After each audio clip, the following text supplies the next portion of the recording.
Welcome to this December edition of Book Talk with Jordan and Stefan.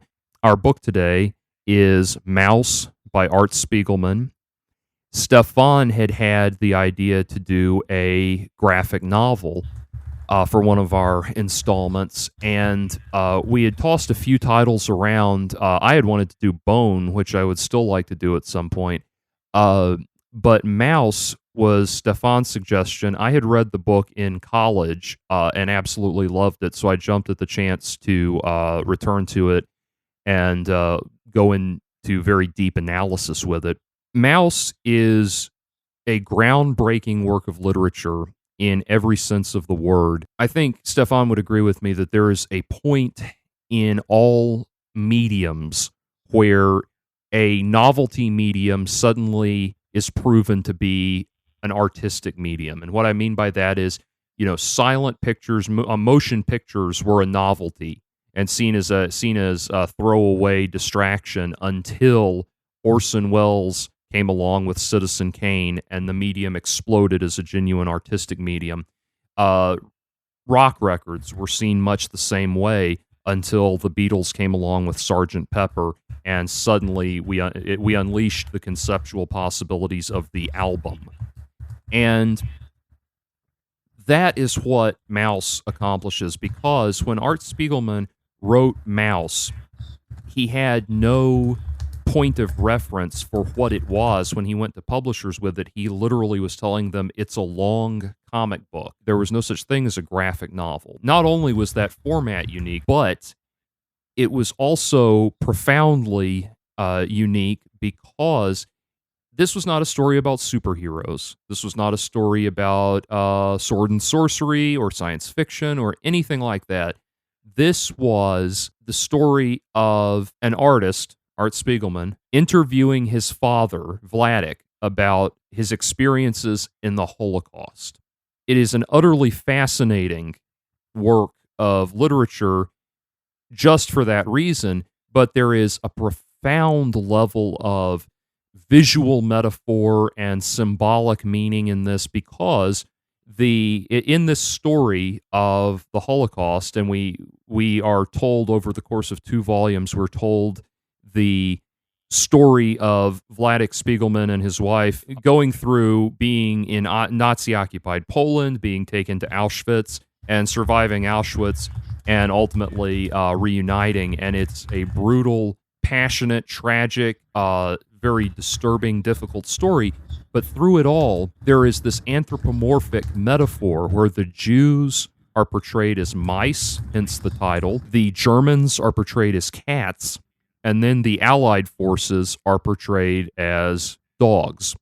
So there's very much this food chain element to what is being presented. And it is for that reason that MAUS, I believe, has endured and has become such an important piece of Holocaust literature, because Art Spiegleman in many ways was unafraid to grab the bull by the horns and take on what could potentially be a very derogatory metaphor that mice are vermin, and the Jews at the time were being referred to as vermin and being exterminated and that sort of thing. And he really seized on that. And it's a very profound metaphor because of what the Jews at the time had to go through. They are forced into a position where, they're hiding in the walls and attics and underneath cooking equipment and all of these hiding places and everything, and they start to have to actually live that way, like mice hiding in the walls. And so it is a very savage and very profound metaphor. Art Spiegleman was no stranger to controversy, no stranger to innovation either. He came out of the kind of new wave of comics, underground comics scene that brought us Bill Griffith of Zippy the Pinhead fame, and of course also the irreplaceable and prominent figure that is R. Crumb. And so, along with his wife, created Raw magazine that gave a forum to a lot of these new comics artists that were going in new and innovative directions. But MAUS took that and took the profundity of comics as a medium to a whole other level. So, Stefan, I'll turn it over to you. What were your thoughts upon reading this? Your initial thoughts reading this book?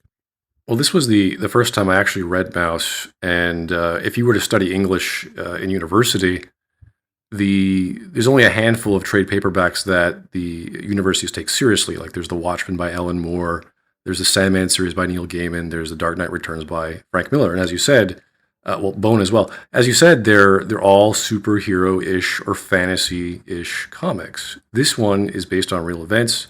The only fantastical elements is the anthropomorphism, and it's even greater than what Jordan described. I mean, the Canadians are moose, the Swiss are deer. It's just this beautiful.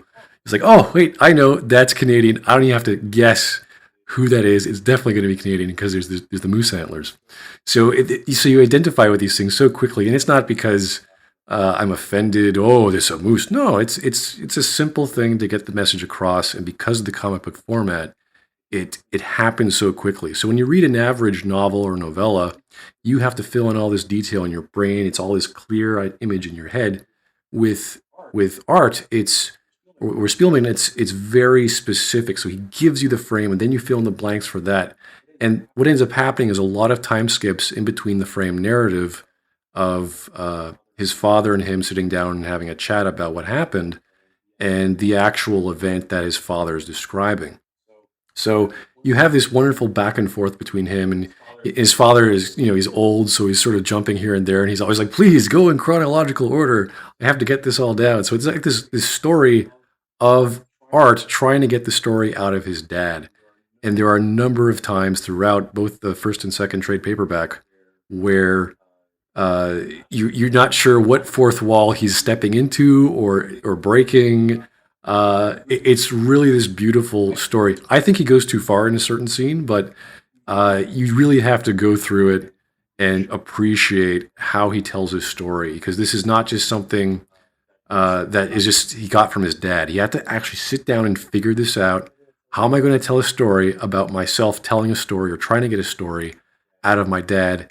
And then he goes into his own life trying to do this, because this was a real effort for him. He's not doing this for fame. I mean, obviously he's doing it for a job. That's his life.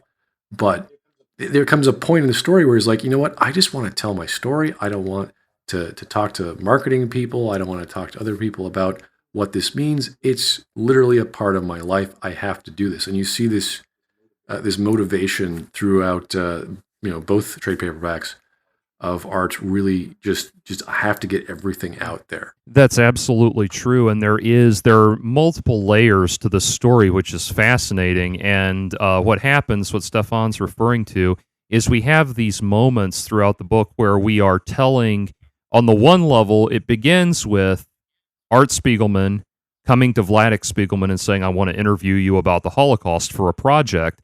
And his dad is like, well, do you really think that would be that interesting? And he's like, are you kidding? And and so that's the first story. That's the first layer of the story. Then we dip into Vladeck Spiegelman's narrative about his narrative about his experiences in the Holocaust, which of course is our primary focus. But then on top of that, we step back and we have a third higher layer to the story where it flashes forward in time to after the first book has been released in the MAUS volumes. The first one has been released, and Art Spiegleman is fighting off agents and marketing people, and people want him to sell the rights for a movie and all of this, and he's having this existential crisis about, and you see him not as a mouse, but as a human with a mouse mask on, and as these people are surrounding him and bothering him with all of this stuff to do with his fame, he's getting more and more introverted, and this pile of dead bodies is piling up underneath his artist table, to symbolize that he's having all this fame and success, and it's come at this horrible cost from all of these, all these other people who have suffered and died for his for this art and everything. And so there are these three layers to it, and it's interesting. I was talking to Stefan before the broadcast, before the recording, and there's actually a book that's been released called MetaMaus, or MetaMouse, I should say. And MetaMouse is a collection of Art Spiegelman's research materials. It comes with a DVD that has the or CD or whatever that has the audio of the interviews with his father, and it has all of these interviews with people close to him and all this information about the book. And he did that to kind of make it this one final tome of information about MAUS so that people would stop bothering him about it and he could move on with his life. And what's interesting is there's an introduction to that where Art Spiegelman, he wrote the introduction to the book and he wrote it as a comic. So it's him sitting there with his MAUS mask on, talking to the audience and explaining why he put this book together so that he can be done with MAUS. And at the end of the comic, he says, so maybe now I can finally take this mask off. And he rips the mask off, and it takes his entire face with it, so you just see the bone and skeletal structure underneath it. And he says, that's better. The beautiful thing about the first time he does that, which is in the second book, at the start of the second book, is he has a conversation with his inner self, which is his inner child, literally an inner child. And it's a little child mouse. And he just says, I wish I had my mother back. That's all he wanted. And he's talking to her, and there's all these agents around. It's like, this is very personal. This is not about the fame and whatnot. And there's been all kinds of stories about World War II and people living in horrible conditions trying to survive. This one was so authentic and so like you couldn't make. This is not a work of fiction. It was told through such a creative way that was easy to read, that you could show to your kids, that was brutal enough that there was violence. You say, okay, there's a lot of blood here. There's some, but it wasn't like this is graphically disgusting, but it's implied and it's told what's going on. So you're like, okay, this Nazi just grabbed a child by the ankles and smashed their head into a wall. That was not their way of making them shut up. That was their way of killing them. And we can infer that by the amount of blood and whatnot. So there's lots of graphic moments like that, but it's never like you can only show this to adults. No, this is a story for everyone, and it's a story that has to be told. And I think because of the format, because it's a comic, because it's visual, and it plays with stereotypes, it plays with all these wonderful imagery. It's something that you should talk about. Whenever you talk about humanity, you have to bring up World War II and why that happened and what happened and what people had to go through. And it's such a poignant tale that you do take steps back. You do, like, it was kind of funny. Like, I was, especially during the meta moments where I was taking a step back. This is what painters do. This is what musicians do. They take a step back and they listen and look. And what I had to do is I had to extend my arms back to the keyboard as I was still thinking about it. So I'm sort of leaning back and just stretching and just typing and going, there's so much here. So, with the frame narrative that you end up being interested as the story goes on, at least I was more interested in what became of Vladeck now that I know this about him. And now I know what kind of man he is because he went through all this. And you figure out, holy crap, this guy really did everything he possibly could to survive and cajole and get around things to find his family and just to get through Auschwitz. Like, it's crazy that he actually survived.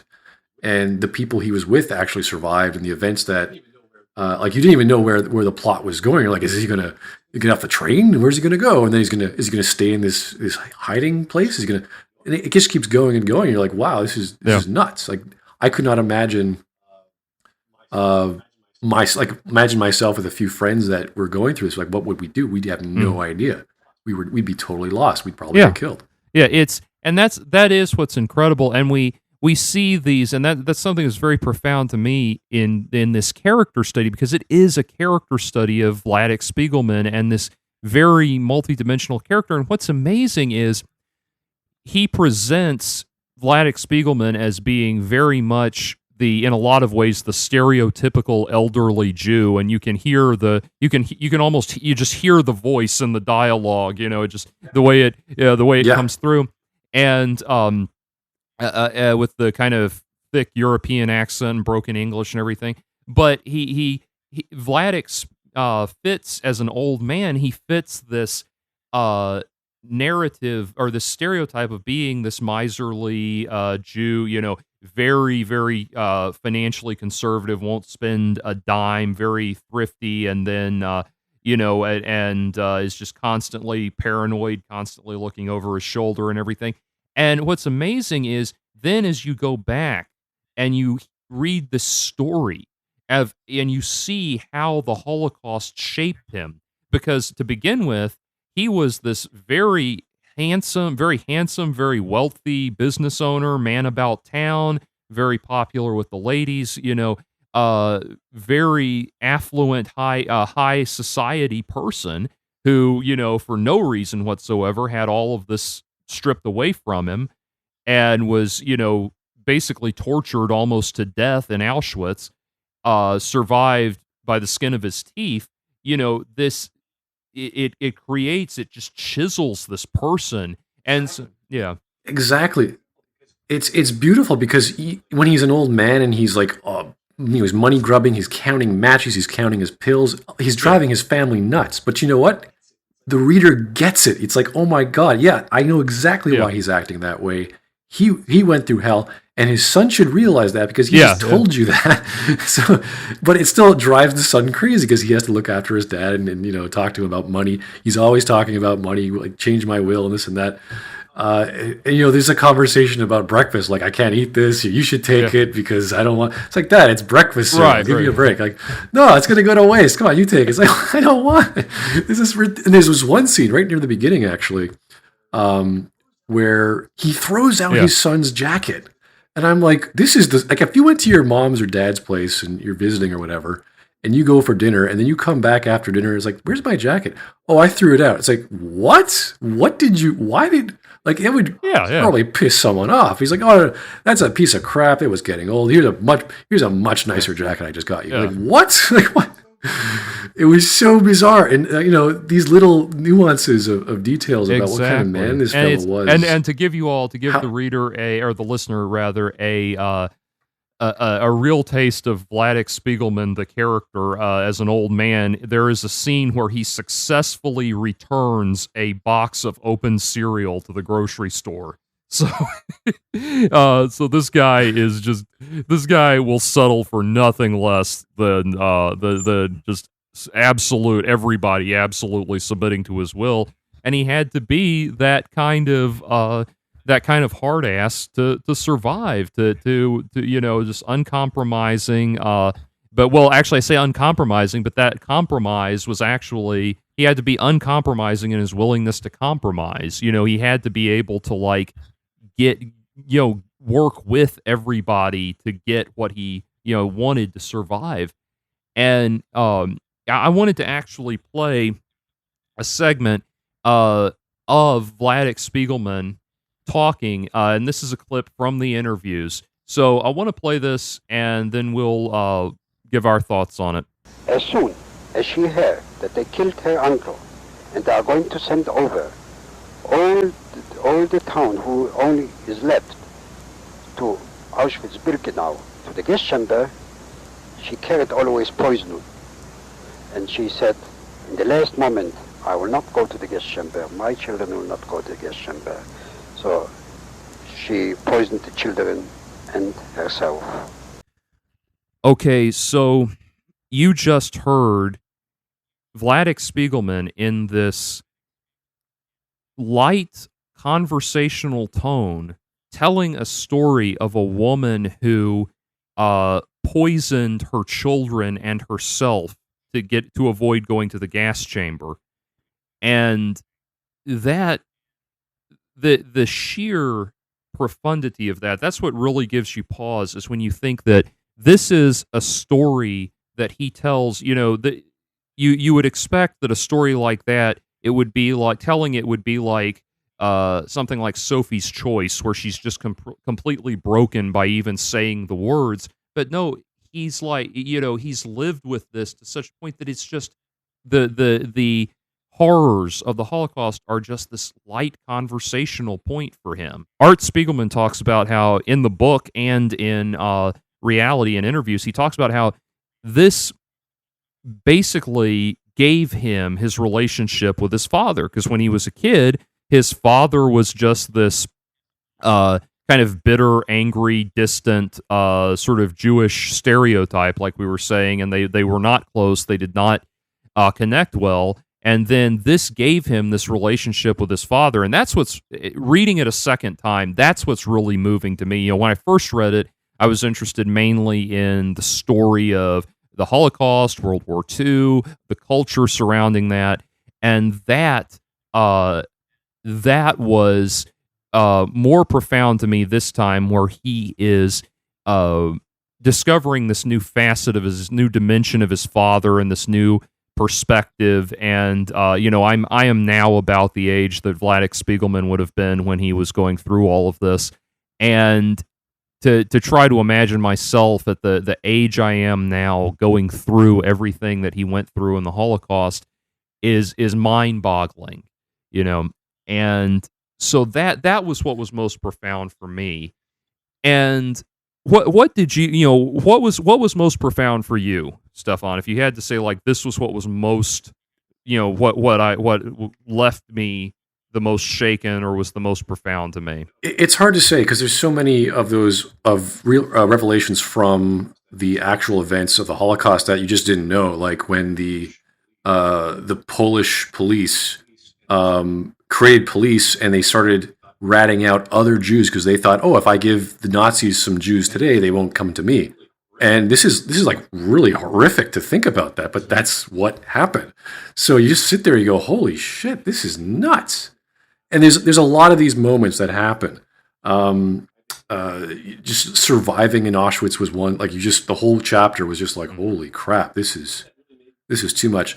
The one that really made me step back was the start of the second book, where there's so many meta aspects that you mentioned that we all talked about before, that it's too much. And that second one was so profound because you literally show him sitting at his drafting table amidst a pile of dead bodies, drawn with the mouse face or the mouse head, and while all these people are, and the bodies are still there while these people are interviewing him and asking for marketing advice and what did he think of and this and that. And it's like, okay, this is too much for me right there. I think he pushed too far with that imagery. But every other time he did it, the first time he did it was with Vladeck's wife Mala when he was an elderly man, and he shows literally a page that's from one of his stories about his mother that his father, I think, told him previously, and his father never saw it. And Mala was reading it, and she was crying how real it was, how believable. And I'm like, yeah, that's how I'm feeling about this story, how believable this thing is. And you see as if it's the real page, but someone else is holding it. It's off to the side a bit. And it's like, this is really weird. The moment that Stefan's referring to, and incidentally, just to make sure we're covering the basis correctly, Mala is Vladeck's second wife. His first wife, Anya, committed suicide much later, while Art Spiegleman himself was a young man, a young adult. And the comic, there's a point in the story where Vladeck comes across one of Art's earlier comics, and it's called Prisoner of the Hell Planet. This was a pre-existing comic that had been published and had an actual, been given an actual run, and it was Art Spiegelman's talking about, basically he's a prisoner, and he's a prisoner because of the guilt of letting his mother commit suicide. He feels responsible for it and that sort of thing. And it's established throughout the story that Anya Spiegelman suffered from very severe depression her entire life. Early in the story, early in Vladeck's narrative, we hear about her suffering from, they would not have known what it was at the time, but it's what we now know to be postpartum depression.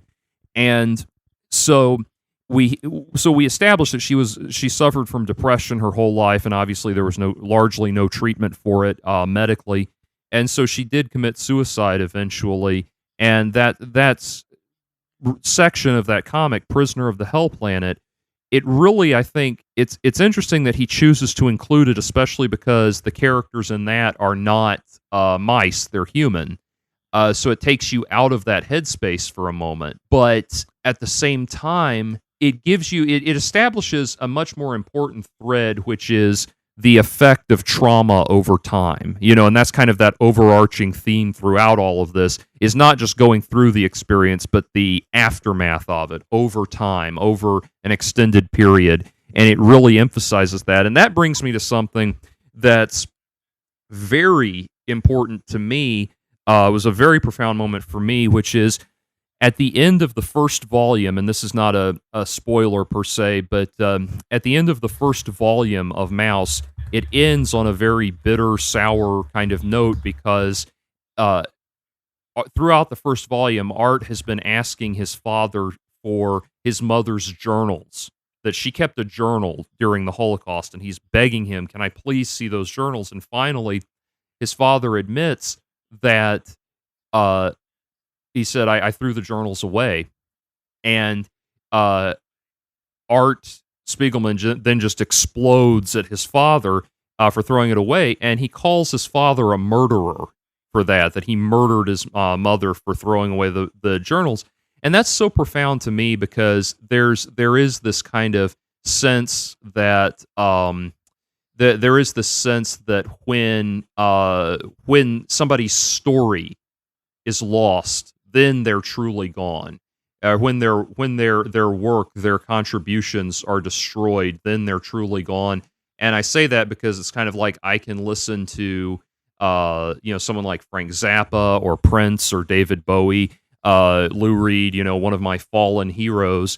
And when I'm listening to that album, it feels like they're still very much alive. They don't feel dead, because that piece, that crucial piece of their work, they do truly live on in their work.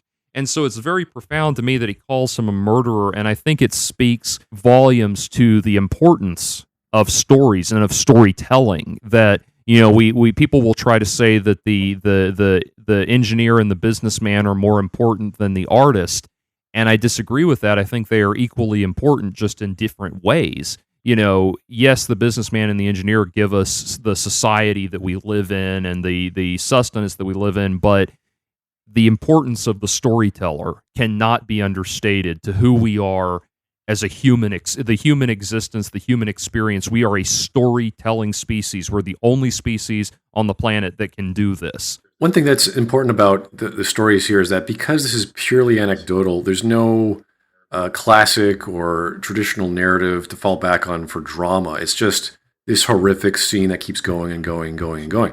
So when they introduce all these characters, it does get a little like who is this? Like, I'm not familiar with all the terms or the languages. So when you introduce new characters, you're like, okay, why did this happen? This is just a story that an old man is telling his son. So all the rules and concepts that I would have for pacing or things to be flowing or moving within a plot structure are pretty much gone. Like, it's just whatever the guy comes up with. And it just so happens to be fascinating and brutal and deadly. There's one character which I thought might have been creatively done, or maybe it was just for the sake of being told. A character called Haskell, I think. And he seemed to be like a version of the father, but not as intelligent. And that's why he hated him. He called him like a crook or something. And he was, stealing things and schmoozing and he was getting by pretty much the way the dad was. And he made one mistake where he baked everyone a cake, and it was, instead of it being flour, it was made out of like soap or something, and everyone got sick. And it was like, what possible relevance was that to the story? I don't know. Well, that's one of the things, and this brings me to something very important, because there are these kind of wild derivations and anecdotes that Vladeck gets into, and that's one of the things that we were talking about this, and this is a sharp turn of focus here, but one of the things we were talking about as we prepared to do this segment was we knew that going into it, one of the unfortunate things about the internet and certainly social media is that it has allowed just very odious people to have a platform where normally they wouldn't have one, and one very disgusting group in that is the Holocaust deniers. And I realize that there are different concepts of Holocaust denial. Different people refuse to believe or question the validity of different things, and some people will say there was no Nazi plan to exterminate the Jews. Some will say that there was, but the numbers are exaggerated. Some will say that it was an Israeli conspiracy to start the nation of Israel. And there's all of these different things to make it perfectly clear, because we do live in an outrage culture. To make it perfectly clear, I'm not in any way, shape, or form suggesting there's any validity to any of that. I think the Holocaust did happen as it is historically documented. The thing is, though, what we were talking about was that this story, the way it's told, really does speak to the truth of these survivors' accounts, because a lie, a fictional story is essentially a lie that we all know is a lie. So a lie, when you're telling a lie, there's a narrative arc to it because you're trying to convince somebody of something. And so a fictional story would have had this narrative arc that we don't see in this. This is not, if you were writing this, you could not, it's not just that you would not write this story this way, you could not write this story this way if it was not true. And that's very profound. Yeah, there's a moment right before one of the most meta part of the story comes up, where he's telling his son that, we thought of something that was bad. It was actually worse than that, than what we thought was going to be bad. Mm-hmm. And everyone was aware of Auschwitz, but they didn't know, there was no actual saying, oh yeah, we kill people there. It's like they knew through rumors or through whatever that's where they get gassed, and they knew it was gas. They knew the type of gas, but it was never a bulletin in the news or anything like that. They just knew. And this is not just from this story, but other people, other survivors. Whatever you think was bad, it was worse. Yeah. That's probably the most consistent message I've heard from people about. Well, these stories. And that's one of the things that there'll be these.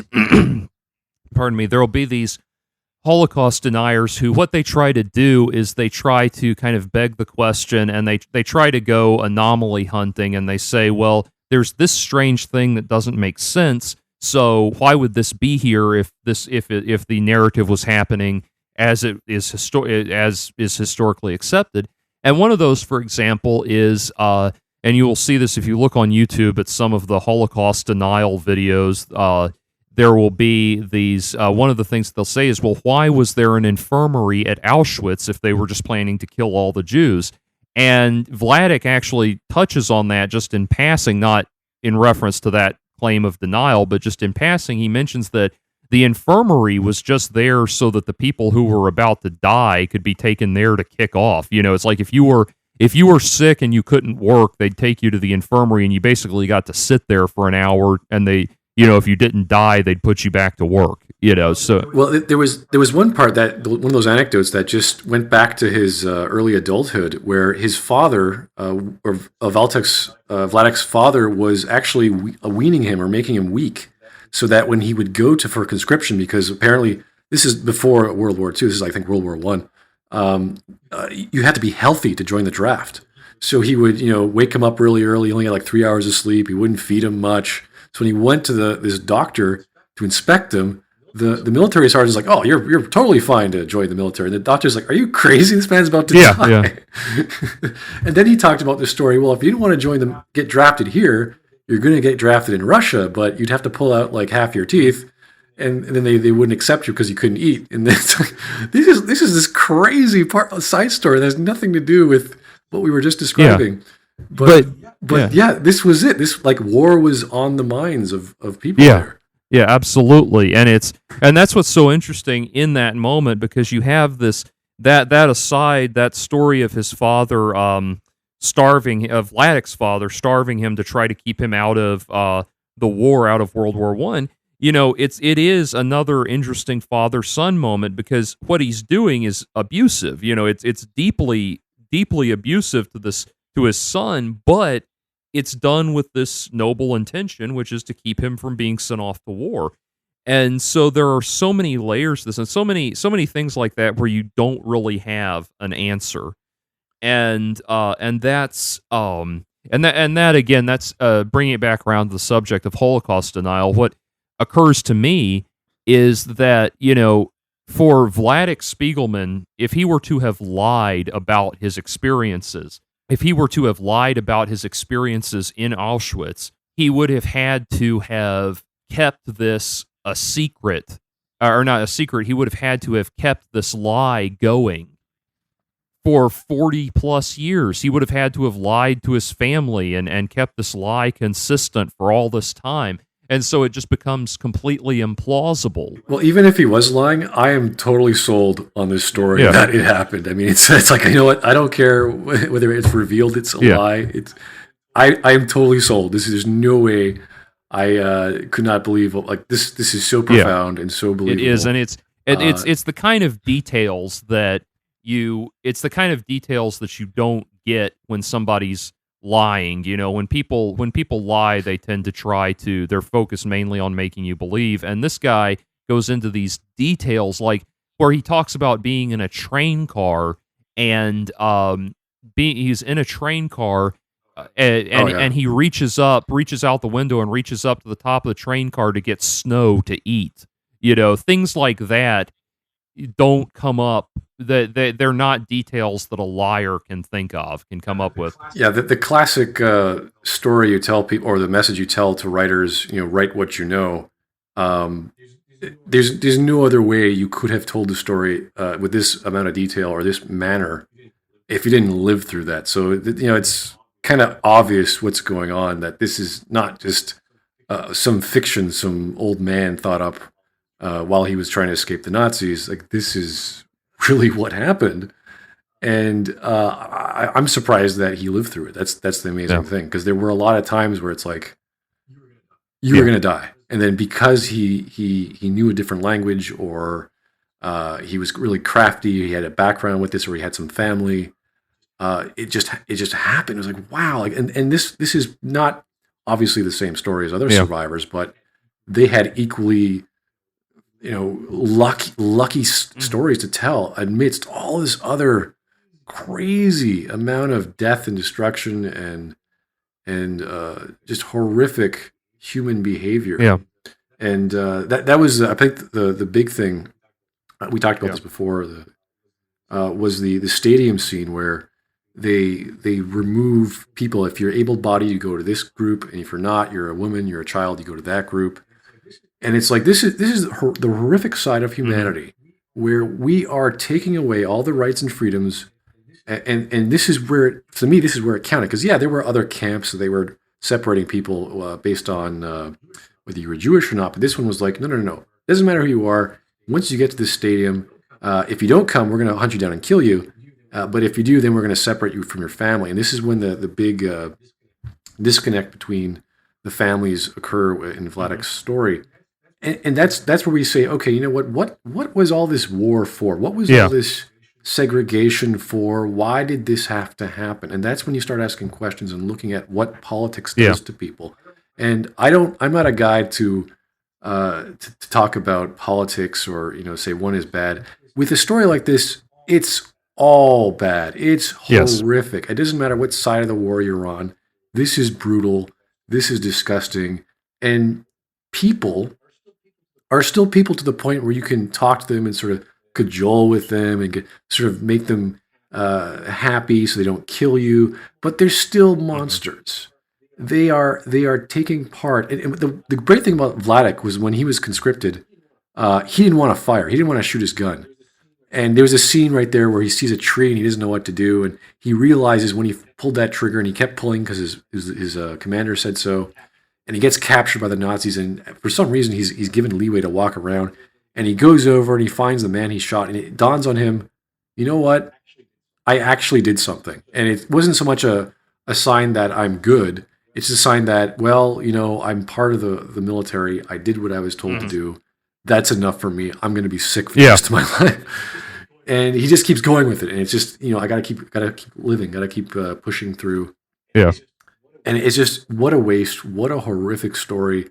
What a time in Earth's history where we look back and say, we really screwed up. That's putting it lightly. I mean, and this is what I hate, that the way the Holocaust is now remembered and the way it's now talked about. You know, I in my own writing, in my own fiction writing, I don't like to write about Nazis because unless there's some new perspective I can, whatever perspective I could possibly have, I can't imagine. But unless there's some new angle or new perspective or new take, I don't like to write about Nazis because we've gotten to this point where it's like Nazis are just kind of this go-to ready-made bad guy, and yeah, it's the silly Godwin's law argument online. If you're even slightly different in my political ideology, you're the devil, and it's there's no reason to have this kind of discussion at about anything really to then go to this extreme. Absolutely.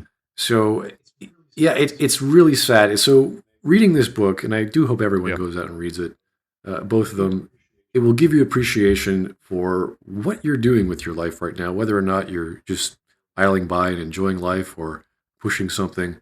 This really humbles you, and it really makes you look at people, what happened to people 100 years ago or so that really you couldn't even imagine this was happening. That is part of it. And I think about Nietzsche's argument that it's in peace, times of peace, that we become complacent and oafish and bourgeois and all of that. And it's we do not have we have our generation has never had a shock to the system like this. Yeah, can you imagine the luxury of not having chocolate? I mean, or eggs, or basic things that we take so for granted because we have abundance now that is peaceful. It's just like these guys were fighting over milk and breadcrumbs. Like I was actually kind of confused at one point when they were talking about using breadcrumbs as chess pieces. But then I realized they were probably hard as rocks because it was freezing outside and it was stale anyway. Exactly. So, this is what they had to do. There was so many times where we had nothing to do. We were thinking of getting shot because, this is after the war too. And they're talking about, well, why are we here? Like, what are we doing here? Are we going to jump in the water? Are we going to die? And they're still thinking about, well, are we going to die? Are we going to get shot here to the Germans or the Americans? Like, what's going to happen? So even after the war is over, there's still a lot of tension of what's going to happen to himself and his friends that have survived. Yeah.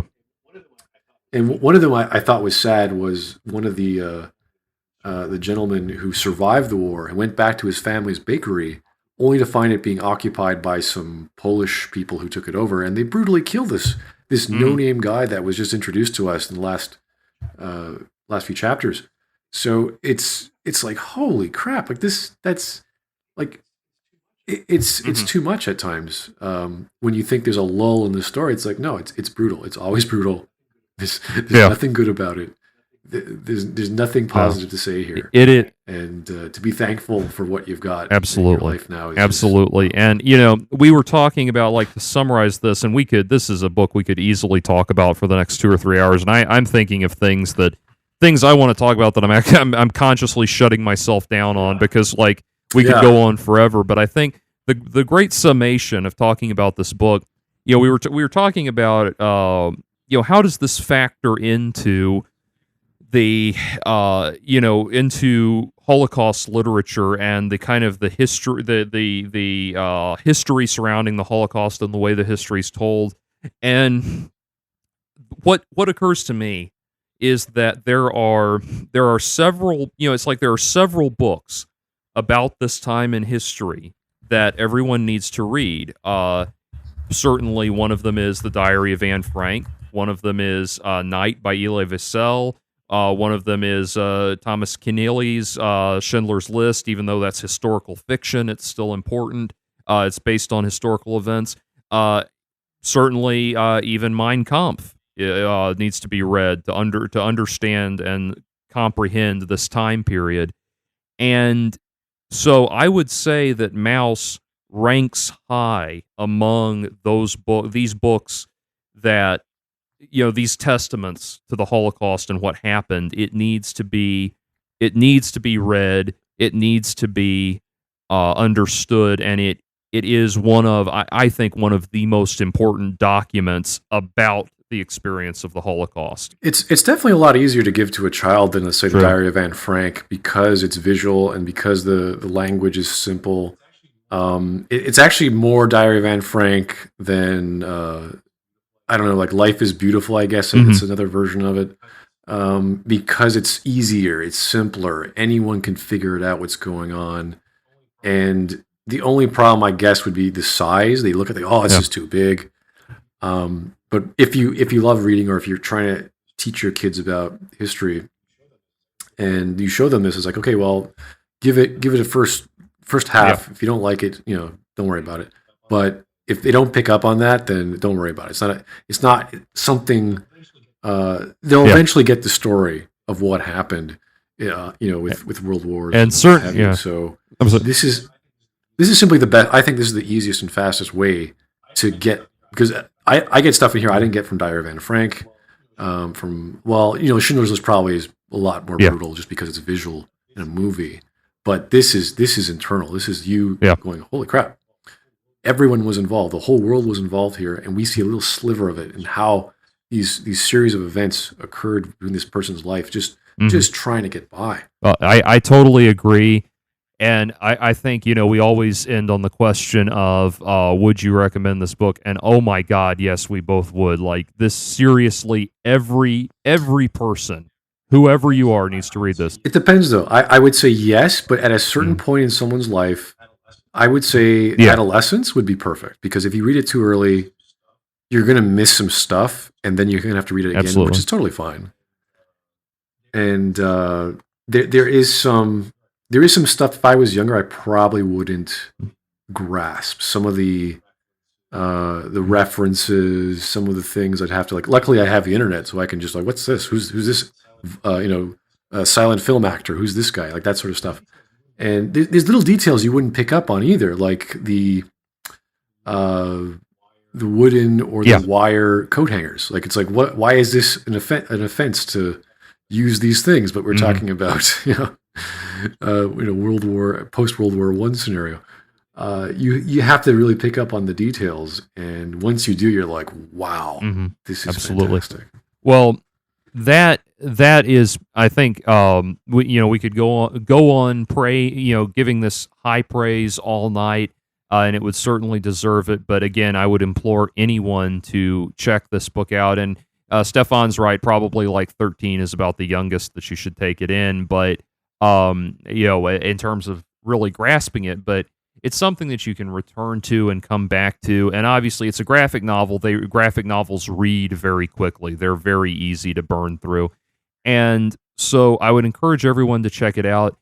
With that in mind, thank you for joining us, as always, for Book Talk, for this December edition of Book Talk. We will be back in 2017 with the January edition of Book Talk, and our book will be Real People by Alison Lurie. So look forward to that. Thank you, and good night.